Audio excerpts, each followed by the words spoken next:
Hello everyone. Last class में हम vaccination and immunisation और वैक्सीन और एलर्जी के बारे में स्टडी की। कल कमेंट आया किसी स्टूडेंट्स का कि सर जो आपने बैक्टीरिया बताया सेलुलर फ्रैक्शन में, उसके सरफेस पर जो स्पेशल टाइप के मॉलिक्यूल होते हैं उन्हें क्या बोलते हैं?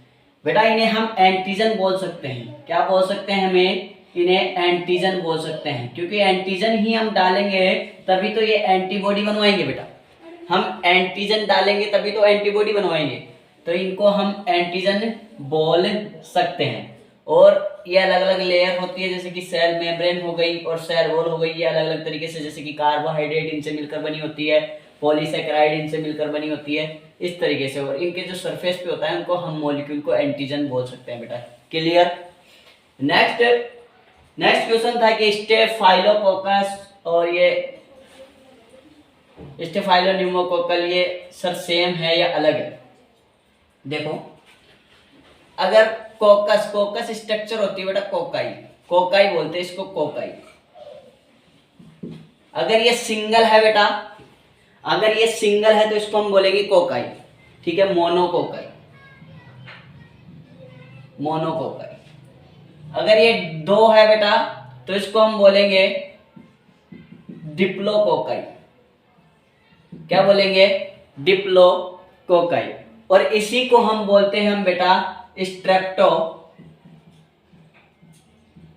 स्ट्रेप्टोकोकस न्यूमोनियाई, जो कि आपके अंदर निमोनिया कॉज करता है। ठीक है बेटा। नेक्स्ट, जो चेन के अंदर होता है, जो बेटा चेन के अंदर होता है, चेन ऑफ कोकाई, ये चेन के अंदर है बेटा। जो चेन ऑफ कोकाई उसको हम बोलते हैं स्ट्रेप्टोकोकस। ठीक है। और जो बंच के रूप में रहता है, बेटा ग्रेप्स लाइक स्ट्रक्चर, जो बंच के रूप में होता है ग्रेप्स लाइक स्ट्रक्चर, उन्हें हम बोलते हैं स्टेफाइलोकोकस।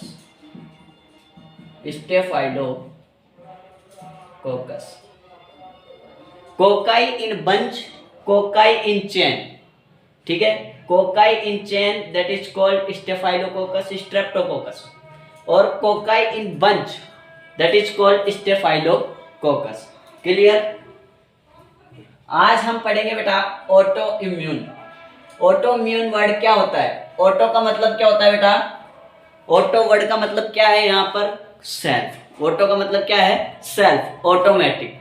इम्यून आपकी इम्यूनिटी से आया बेटा, इम्यूनिटी। ठीक है। ड्यू टू जेनेटिक और unknown reason, due to genetic भी हो सकता है और अननोन, हमें कुछ रीजन पता नहीं है इसका, अननोन भी हो सकता है। बॉडी अटैक सेल, खुद की सेल को मारने का काम करता है। Result in damage of body, called autoimmune disorder. बेटा antibody start attack cell, antibody क्या करती है? खुद की ही सेल को मारना स्टार्ट कर देती है। सर कैसे? तो इसके रीजन बेटा 1 2 3 रीजन यहाँ पर मैंने दिए हैं। Ability of body to differentiate between self and non self lost. मैंने बताया था कि इनके पास ऐसी पावर होती है, हमारी बॉडी सेल्स के पास, हमारी एंटीबॉडी के पास ऐसी पावर होती है कि ये पहचान सकते हैं कि हमारी सेल कौन सी है। जैसे कि मैंने ग्राफ्टिंग में बताया था, ग्राफ्ट रिजेक्शन कर रहा था बेटा, कि उनको पता होता है कि कौन सी सेल हमारी बॉडी खुद की है और कौन सी बाहर की है। मान लो ये एबिलिटी, ये जो पावर है बेटा, ये लॉस्ट हो जाए तो ये खुद की बॉडी को मारेगी, 100% मारेगी। तो पहला रीजन ये हो गया। May be due to matching of surface molecule of pathogen and body cell. अब इसका मतलब समझिए बेटा, मान लीजिए ये ब्लड वेसल्स है, यह बैक्टीरिया है। ठीक है बेटा, ये ब्लड वेसल्स है, बैक्टीरिया है, ये आपकी सेल है। ठीक है, ये आपकी क्या है? सेल है। इसकी सरफेस पर बाय चांस हम जानते हैं इसकी सरफेस पर क्या होता है बेटा? एंटीजन होता है। और इसके सरफेस पर भी मान लीजिए आप एंटीजन है बेटा, इसकी सरफेस पर भी क्या है, बॉडी सेल की सरफेस पर भी क्या है, एंटीजन, और इसकी सरफेस पर भी क्या है, एंटीजन है। अब आएगी कौन, एंटीबॉडी। अब आएगी कौन, एंटीबॉडी। बाय चांस इनकी मैचिंग हो गई सरफेस पर तो क्या करेगी एंटीबॉडी, इस सेल को भी मारने का काम करेगी और इसको भी मारने का काम करेगी बेटा। रिपीट अगेन, ये आपका बैक्टीरिया था ब्लड वेसल्स के अंदर और ये आपका बॉडी सेल है, इसके अंदर सरफेस पे एंटीजन है, इसकी सरफेस पर भी एंटीजन है। कौन आएगा, एंटीबॉडी। एंटीबॉडी क्या करेगी, इनके सरफेस की मैचिंग देखकर इसको भी मारने का काम करेगी और इसको भी किल करने का काम करेगी बेटा। ये हो गया may be due to matching of surface molecule of pathogen and body cell. ठीक है। Third reason, may be due to decrease of suppressor cell and increase of helper cell.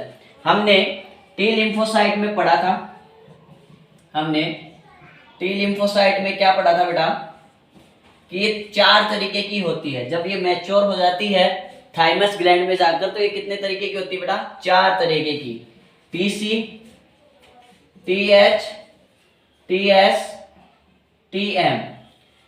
T cytokinin जिसको हम किलर सेल भी बोल सकते हैं, helper cell, suppressor और memory cell. ठीक है। May be due to decrease of suppressor, यहां पर क्या होता है, जो ये सप्रेसर होती है बेटा ये डिक्रीज हो जाती है, ये कम हो जाती है, और हेल्पर क्या हो जाती है, बढ़ जाती है। हेल्पर क्या हो जाती है बेटा, बढ़ जाती है। अब सोचो जो हेल्प लेने भागेगी, मान लो ये हेल्पर सेल है, अब ये हेल्प लेने जाती है बी लिम्फोसाइट से, टी लिम्फोसाइट से, और वो बी लिम्फोसाइट आएगी, टी लिम्फोसाइट आएगी, सब आएगी। अब इनको कोई सप्रेस करने वाला टी सेल, टीएस क्या काम करती है, सप्रेशन करने का बी लिम्फोसाइट के काम को और टी लिम्फोसाइट के काम को। फिर से टी सप्रेसर यहाँ पर बेटा डिक्रीज हो गया है, टी सप्रेसर यहाँ पर क्या हो गया बेटा, डिक्रीज हो गया है, और टी हेल्पर यहाँ पर क्या हो गया है, बढ़ गया है। अब क्या होगा, सप्रेस यानी कि रोकने वाला, जब रोकने वाला ही कम हो गया बेटा, जब रोकने वाला कम हो गया तो टी हेल्पर तो मदद मांगने जाएगी, मदद मांगने जाएगी बी लिम्फोसाइट से, टी लिम्फोसाइट से, तो वो बी लिम्फोसाइट होगी, टी लिम्फोसाइट होंगी, वो आएंगी और हेल्प करेगी किसको, डिस्ट्रॉय करने में। तो वो खुद की सेल को भी डिस्ट्रॉय कर देगी बेटा, क्योंकि उनको रोकने वाला है ही नहीं। टी सप्रेसर का काम क्या होता है, बी लिम्फोसाइट और टी लिम्फोसाइट को रोकना। जब बैक्टीरिया खत्म हो जाता है, मैंने ये पढ़ाया था टी लिम्फोसाइट में। ठीक है बेटा, क्लियर।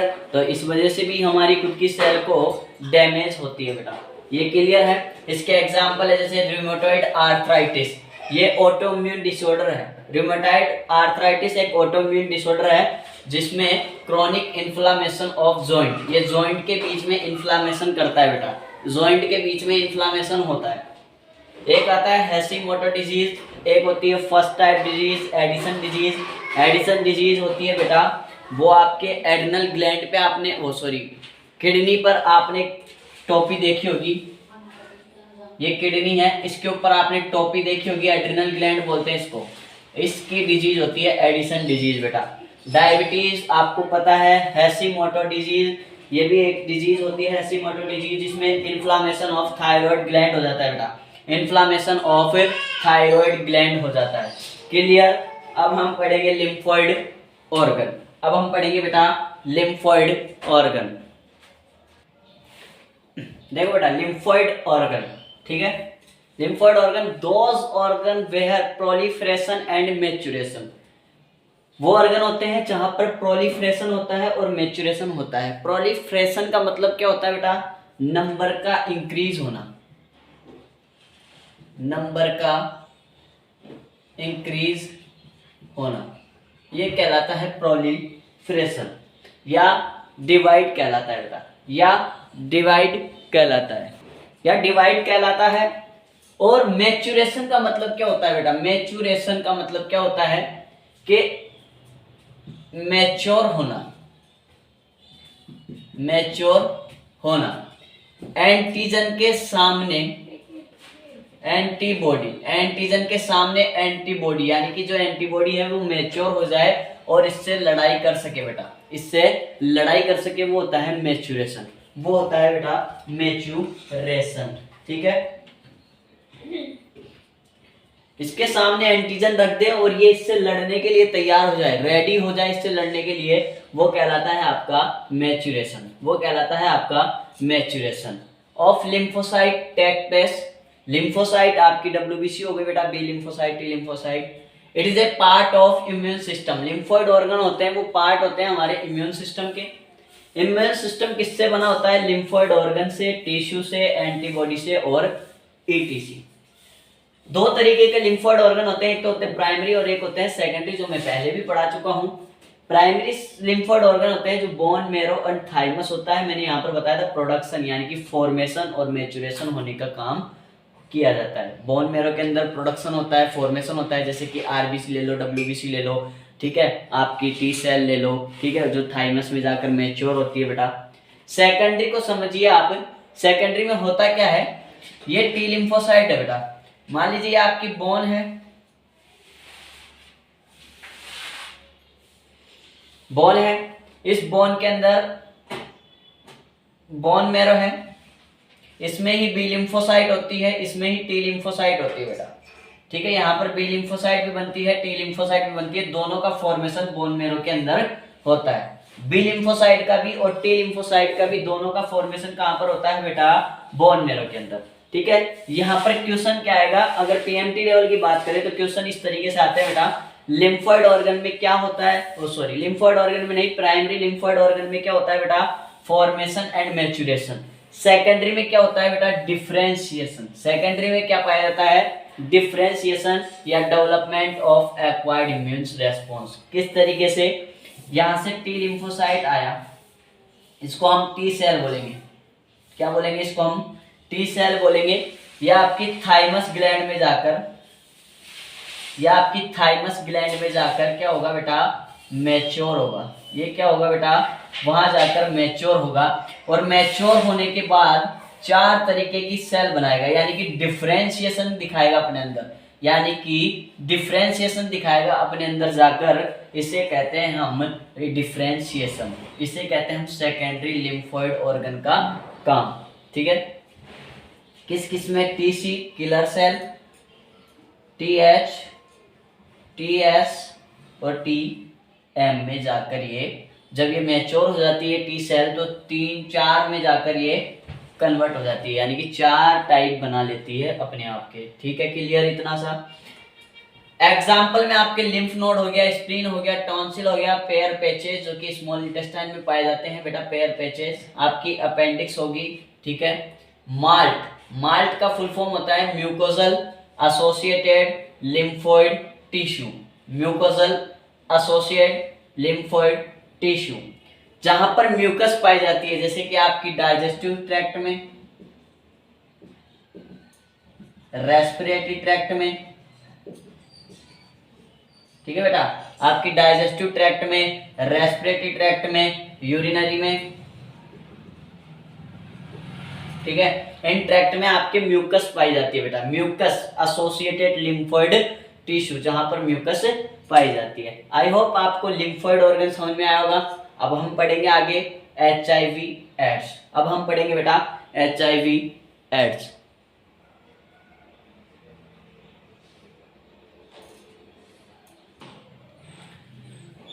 अब बच्चों HIV एड्स पढ़ेंगे। HIV एड्स की फुल फॉर्म, एड्स की full form acquired immunodeficiency syndrome. Acquired immunodeficiency, इसमें इम्यूनिटी क्या हो जाती है बेटा? डेफिशिएंसी हो जाती है, और सिंड्रोम का मतलब होता है ग्रुप ऑफ सिम्टम। आपको फीवर भी आ रहा है, आपको डायरिया भी हो रहा है, आपको TB भी हो रहा है, आपको निमोनिया भी हो रहा है, ऐसे बहुत सारे सिम्टम जब मिलते हैं तो उसे हम क्या नाम देते हैं बेटा? सिंड्रोम। HIV की फुल फॉर्म होती है बेटा ह्यूमन इम्यूनोडेफिशिएंसी वायरस। HIV ये किस फैमिली से बिलोंग करता है बेटा? रिट्रोवायरस से। ये किस फैमिली से बिलोंग करता है बेटा? रिट्रोवायरस। एक होता है रीनो वायरस जो कॉमन कोल्ड कोज करता है बेटा, एक होता है रीनो वायरस जो कि कॉमन कोल्ड कोज करता है, आपको पता होगा बेटा, रीनो वायरस, ठीक है। यहाँ पर रिट्रोवायरस इस फैमिली से बिलोंग करता है HIV। फर्स्ट केस बेटा USA में देखा गया, न्यूयॉर्क में, जो कि 1981 में देखा गया। इंडिया के अंदर फर्स्ट केस 1986 में देखा गया, चेन्नई में, ठीक है बेटा। जनरली आज 2.1 million people are affected with AIDS, इतने 2.1 मिलियन पीपल हैं जो कि एड्स से सफर कर रहे हैं बेटा। फिर आती है बात इस वायरस की, HIV वायरस की स्ट्रक्चर की। इस तरीके से इसकी स्ट्रक्चर होती है बेटा। ये जो आपको बाहर की जो दिख रही है लेयर, जो आपको ये बाहर की लेयर दिख रही है बेटा, इसको हम बोलते हैं लिपिड मेम्ब्रेन। इसको हम क्या बोलते हैं बेटा? लिपिड मेम्ब्रेन बोलते हैं। ठीक है, आपको ये इस तरीके से स्ट्रक्चर दिख रही है। इसको हम जो ये ऊपर का टॉप होता है बेटा, इसको हम बोलते हैं GP41। GP41, GP का मतलब होता है बेटा ग्लाइकोप्रोटीन। GP का मतलब क्या होता है यहाँ पर? ग्लाइकोप्रोटीन। ग्लाइकोप्रोटीन GP41 ये ऊपर का, और जो ये नीचे का आपको हिस्सा दिख रहा है बेटा, ये जो नीचे का हिस्सा दिख रहा है वो होता है GP120। GP120। आपने बर्थडे सेलिब्रेट किया है बेटा, बर्थडे सेलिब्रेट किया है, आपने केक देखा होगा। उस केक के अंदर हम मोमबत्ती को यानी कि कैंडल को हम जब लगा देते हैं, जो अंदर चला गया, जो हिस्सा अंदर चला गया वो क्या कहला रहा है? GP120। और जो ऊपर है बेटा, जो कैंडल ऊपर है उसको हम क्या बोलते हैं? GP41। GP41 clear. ये लिपिड मेम्ब्रेन हो गई। न्यूक्लियोटाइड P18, न्यूक्लियोटाइड P18 जो ये अंदर वाली स्ट्रक्चर दिख रही है आपको, इसको बोलते हैं न्यूक्लियोटाइड। ठीक है, इसको बोलते हैं न्यूक्लियोटाइड P24, न्यूक्लियोटाइड P24, या फिर इसको मैं बोलूं न्यूक्लियोकैप्सिड।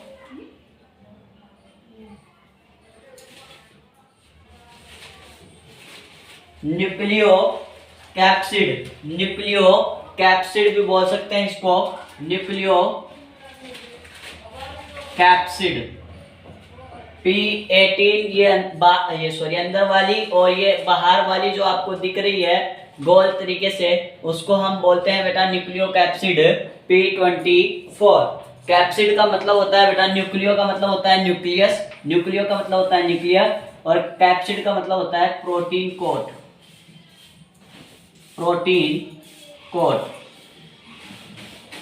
बेटा, न्यूक्लियो का मतलब होता है न्यूक्लियस, कैप्सिड का मतलब होता है बेटा प्रोटीन कोट। ये जो आपको स्ट्रक्चर दिख रही है इसके अंदर, उसको हम बोलते हैं SSRNA, सिंगल स्टैंडर्ड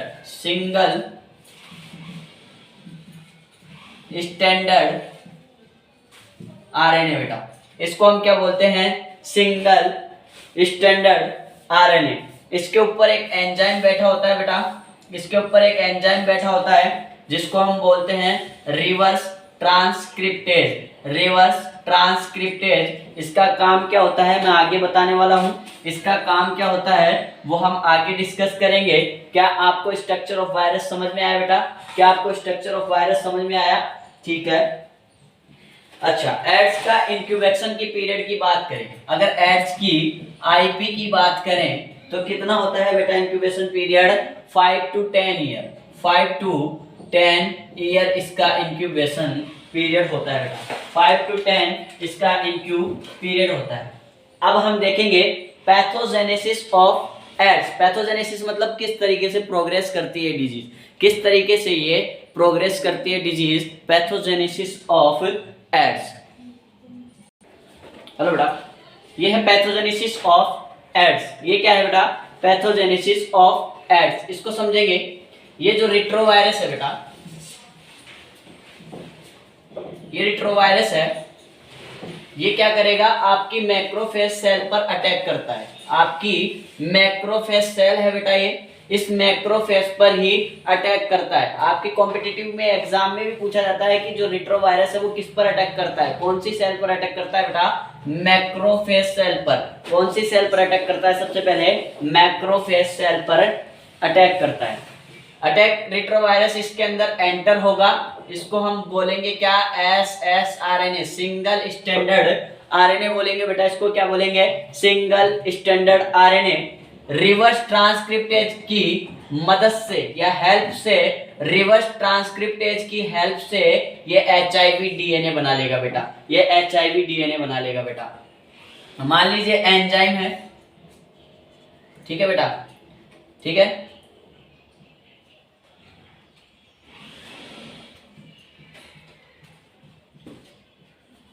ठीक है, mRNA से डीएनए बना ले बेटा, उसको हम क्या कहते हैं, ट्रांसक्रिप्शन। उसको हम क्या कहते हैं बेटा, ट्रांसक्रिप्शन कहते हैं। क्या कहते हैं इसको, ट्रांसक्रिप्शन कहते हैं बेटा। अगर डीएनए से वापस mRNA बने, अगर डीएनए से वापस mRNA बने तो बेटा देखो यहां पर उल्टा हो गया है मैकेनिज्म। अगर डीएनए से एमआरएनए बनता है, अगर डीएनए से एमआरएनए बनता है बेटा, अगर डीएनए से एमआरएनए बनता है तो वो कहलाता है बेटा ट्रांसक्रिप्शन। क्या कहलाता है बेटा, ट्रांसक्रिप्शन। अगर ये चीज वापस रिवर्स हो जाए, अगर ये चीज वापस रिवर्स हो जाए, यानी कि एमआरएनए से डीएनए बन जाए बेटा, एमआरएनए से डीएनए बन जाए, उसको हम कहते हैं बेटा रिवर्स ट्रांसक्रिप्टेज एंजाइम। ठीक है, ये एमआरएनए से डीएनए बन जाता है। डीएनए से एमआरएनए बनना ट्रांसक्रिप्शन, और एमआरएनए से डीएनए बनना रिवर्स ट्रांसक्रिप्टेशन की वजह से होता है ये एंजाइम। अब होता क्या है, इसने एचआईवी डीएनए बना लिया है। ये डीएनए क्या करता है बेटा, इसके मैक्रोफेज सेल के न्यूक्लियस में, ये क्या है आपका न्यूक्लियस है बेटा, क्या है न्यूक्लियस है। इस न्यूक्लियस के अंदर जाकर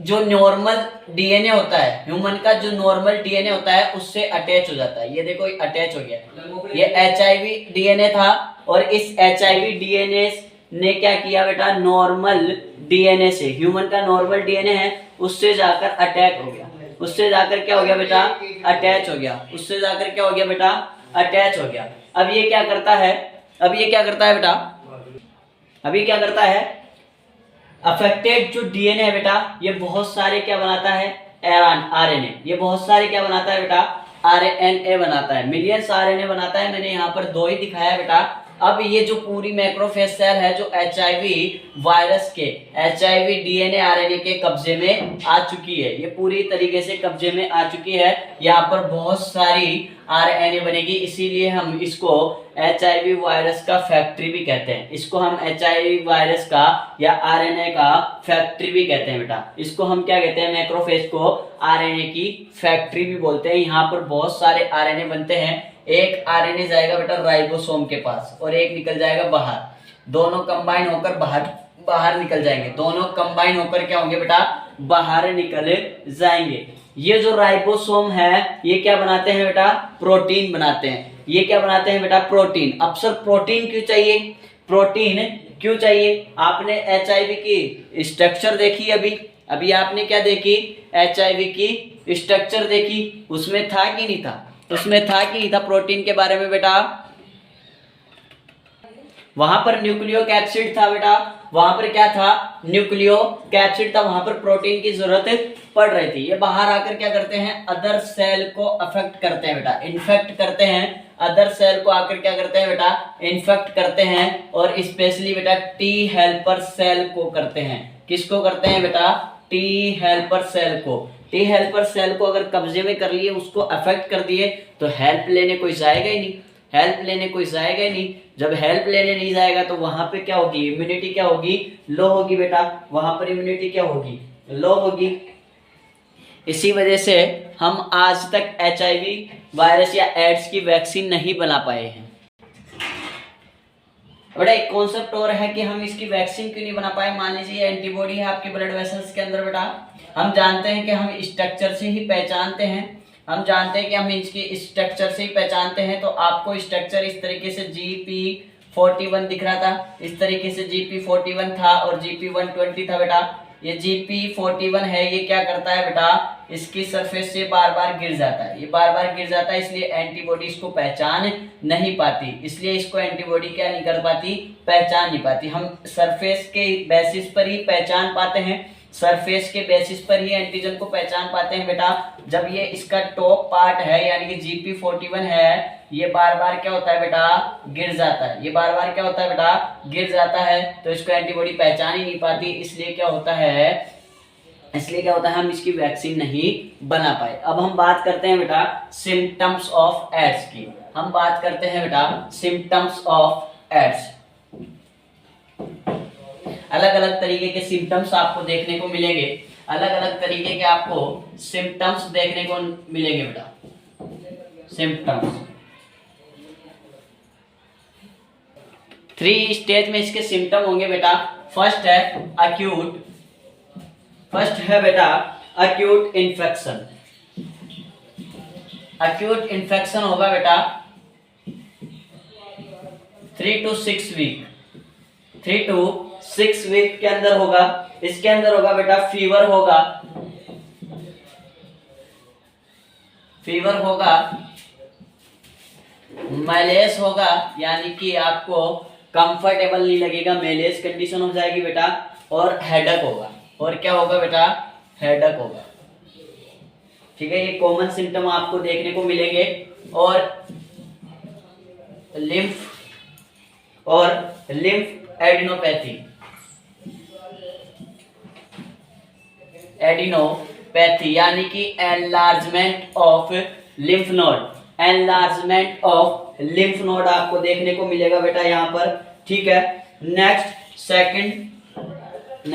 सेकंड होगा AIDS related complex.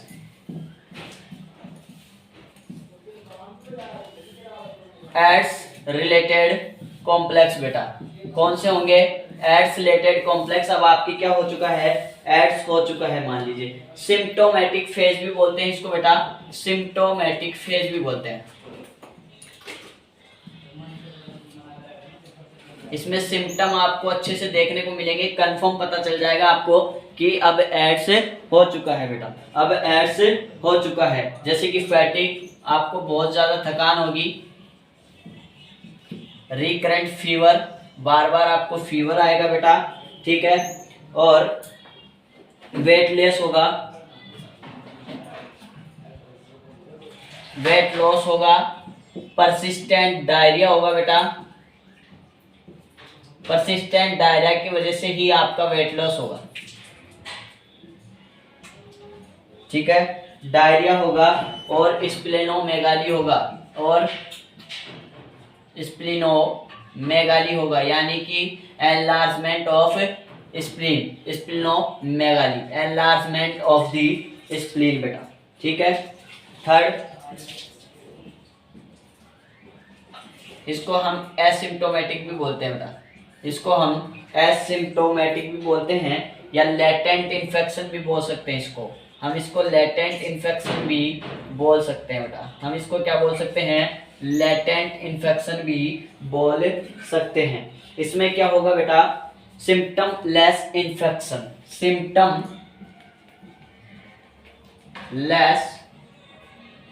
Less infection आपको देखने को मिलेंगे बेटा इसके अंदर, सिम्टम लेस इन्फेक्शन। ठीक है, लास्ट सेवरल ईयर, कई दिनों तक आपको सिम्टम देखने को ही नहीं मिलेंगे और अंदर ही अंदर बीमारी हो रही होगी, अंदर ही अंदर क्या हो रही होगी बेटा, बीमारी हो रही होगी, यानी कि टी हेल्पर सेल है वो डिक्रीज हो जाएगी, टी हेल्पर सेल है बेटा अंदर ही अंदर क्या हो जाएगी, डिक्रीज हो जाएगी, और आपको पता ही नहीं चलेगा सेवरल ईयर तक, सेवरल ईयर तक आपको पता ही नहीं चलेगा। एंड स्टेज में क्या होता है बेटा, एंड स्टेज में आपके क्या कौन से सिम्टम आते हैं। एंड स्टेज की अगर मैं बात करूं, एंड स्टेज की मैं बात करूं, एंड स्टेज में आपके बेटा रेस्पिरेटरी से क्या होगा, रेस्पिरेटरी सिस्टम से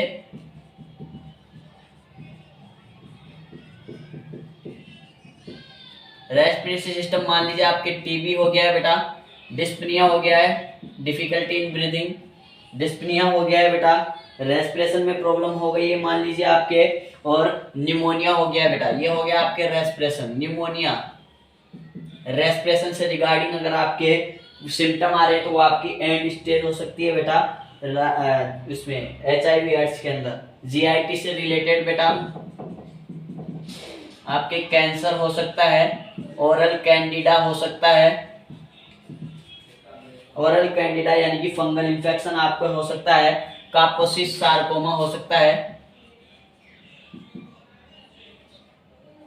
कापोसिस सार्कोमा। इसको हम स्किन का कैंसर भी बोलते हैं बेटा, इसको हम स्किन का कैंसर भी बोलते हैं बेटा।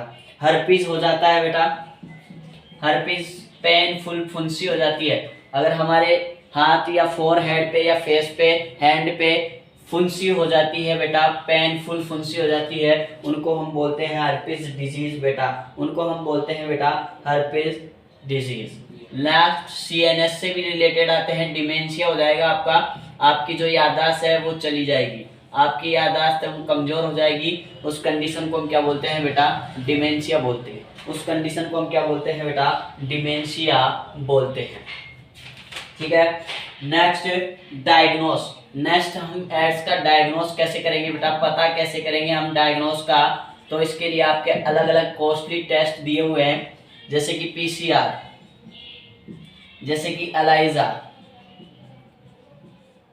जैसे कि वेस्टर्न ब्लॉट, जैसे कि वेस्टर्न ब्लॉट। इनसे हम पता कर सकते हैं कि हमारे कंफर्मेटिव एड्स है या नहीं। Polymerase chain reaction, polymerase chain reaction इसका फुल फॉर्म होता है बेटा। इससे हम कंफर्मेटिव डायग्नोस कर सकते हैं कि हमारे एचआईवी एड्स है या नहीं। नेक्स्ट एंजाइम, इसकी फुल फॉर्म होती है एंजाइम लिंक्ड इम्यूनो सोर्बेंट एसे, इसकी फुल फॉर्म होती है एंजाइम लिंक्ड इम्यूनो सोर्बेंट एसे बेटा। और एक टेस्ट होता है वेस्टर्न ब्लॉट, और एक टेस्ट होता है बेटा वेस्टर्न ब्लॉट। ठीक है, अगर आपको कोई भी डाउट हो यहाँ तक तो आप मुझे ज़रूर बताएं, मैं आपको उसका सॉल्यूशन नेक्स्ट वीडियो में दूंगा। Okay, thanks.